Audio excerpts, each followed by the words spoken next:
दोस्तों आज की तारीख में एक और पूरी दुनिया के लगभग सभी देश अपनी सैन्य ताकत को बढ़ाने में लगे हुए हैं, तो दूसरी ओर एक देश दूसरे देशों पर कब्जा करने के लिए उतावले हैं। दोस्तों आखिर इस होड़ में भारत क्यों पीछे रहे? आए दिन लगातार एक के बाद एक ब्रह्मोस मिसाइल के वेरिएंट का परीक्षण कर रहा है भारत। दोस्तों आप लोगों को हम इस वीडियो में भारत के सैन्य ताकत और वायुसेना में कौन कौन से एयरक्राफ्ट शामिल है एवं उसकी कितनी यूनिट्स भारत में एक्टिव मोड में है पूरी जानकारी देंगे। वीडियो काफी इन्फॉर्मेटिव होगी दोस्तों, इसलिए वीडियो के अंत तक जरूर बने रहे। नंबर फर्स्ट हम लोग बात करेंगे दोस्तों फाइटर एयरक्राफ्ट की, जो की भारत के पास 632 यूनिट्स है। फाइटर एयरक्राफ्ट उसे कहते हैं जो आमने सामने ऊपर नीचे कहीं से भी मिसाइल दागने में सक्षम होती है। एक्टिव मोड में आने वाले एयरक्राफ्ट में सुखोई 30 MKI जो कि भारत के पास 242 यूनिट है। भारत के पास इसकी 14 स्क्वाड्रन है।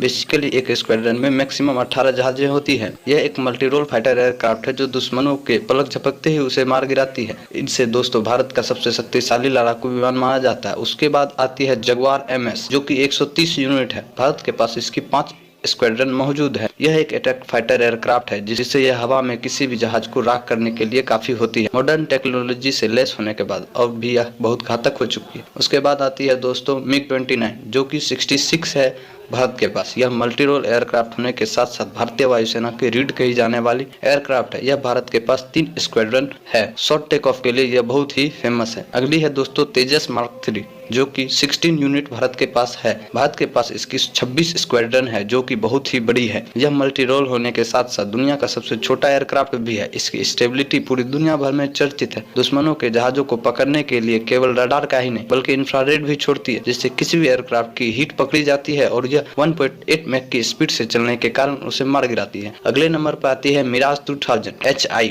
जो कि भारत के पास 45 यूनिट्स है। भारत के पास इसकी 3 स्क्वाड्रन मौजूद है। यह मल्टी रोल होने के साथ ही 4th जनरेशन की एडवांस फाइटर एयरक्राफ्ट है जो कि 2000 किलोमीटर प्रति घंटा की रफ्तार से आसमान में उड़ती है। अगला जो कि अब तक का सबसे मॉडर्न और सबसे खतरनाक है वो है राफेल जो कि एक्टिव मोड में केवल 2 है। द इकोनॉमिक टाइम्स के अनुसार फ्रांस द्वारा अब तक भारत को 35 राफेल डिलीवर किए जा चुके हैं और अंतिम 36वां राफेल कुछ ही दिनों में भारत को सौंपे जाएंगे, जो कि भारतीय तकनीकों से लैस होगी और सबसे खतरनाक होगी। दोस्तों राफेल को यूं ही दुश्मनों का खाल नहीं माना जाता है क्योंकि यह 24,500 kg तक के वजन के साथ 60 घंटे तक उड़ान भरने में सक्षम है। और इसकी सबसे खास बात यह है कि यह केवल 1 मिनट में 60,000 फुट की ऊंचाई तक उड़ान भर सकता है। दोस्तों जहां एयरक्राफ्ट दुश्मनों को एयरफोर्स और अधिकतम बेस या बड़े बड़े पोर्ट को तबाह करने में काम आती है, तो वहीं दूसरी नंबर पर हेलीकॉप्टर आती है जो कि ग्राउंड लेवल पर अपनी सेना को सुरक्षा और जंग के समय उन्हें सारी वेपन को उनके तक पहुंचाने का कार्य करती है। किसी भी वार या ऑपरेशन में हेलीकॉप्टर का उतना ही काम होता है जितना कि एक भाई का दूसरे भाई से। दोस्तों भारत के पास कुल हेलीकॉप्टर की 438 यूनिट है। इसमें शुमार है Mi-70 जो कि मीडियम लिफ्ट हेलीकॉप्टर है। यह हल्के होने के साथ साथ किसी भी वेपन को कैरी करने में सक्षम होती है। इसकी संख्या भारत के पास 223 है। भारतीय वायुसेना ने इसे 2012 में अपने में शामिल किया था। अगला है दोस्तों HAL ध्रुव। यह एक मल्टी रोल हेलीकॉप्टर है जिससे यह किसी भी मौसम में उड़ान भरने में सक्षम है।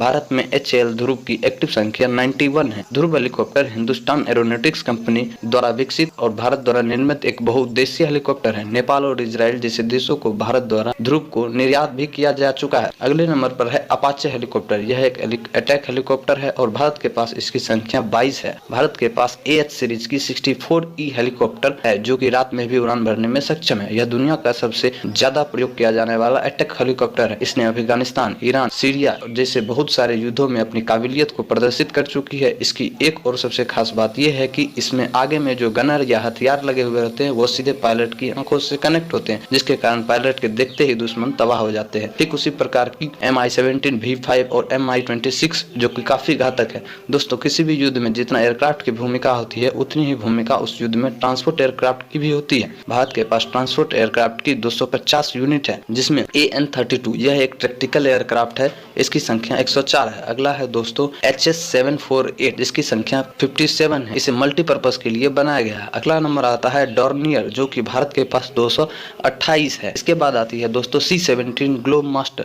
पूरी दुनिया भर से यह हैवी सामान कैरी करने के लिए जानी जाती है। भारत के पास स्ट्रेटेजिक और टैक्टिकल दोनों प्रकार की C-17 ग्लोब मास्टर है। इसकी सबसे खास बात यह है कि कारगिल, लद्दाख जैसे ठंडे इलाकों में भी यह आसानी से टेक ऑफ ले लैंड कर सकता है। भारत के पास C-17 ग्लोब मास्टर की संख्या 11 है। यह वही C-17 ग्लोब मास्टर है दोस्तों जिसने अफगानिस्तान और यूक्रेन जैसे युद्ध वाले देशों में भारतीय लोगों को लाया था। इस पर तो हमें गर्व है दोस्तों। उम्मीद करते हैं कि आपके लिए यह वीडियो काफी इन्फॉर्मेटिव रही होगी। यदि आप इंडियन नेवी के सभी वेपन एयरक्राफ्ट के बारे में जानना चाहते हैं तो अपनी राय कमेंट सेक्शन में जरूर दीजिए और हमारे भारतीय वायुसेना के लिए लाइक और सब्सक्राइब का बटन भी जरूर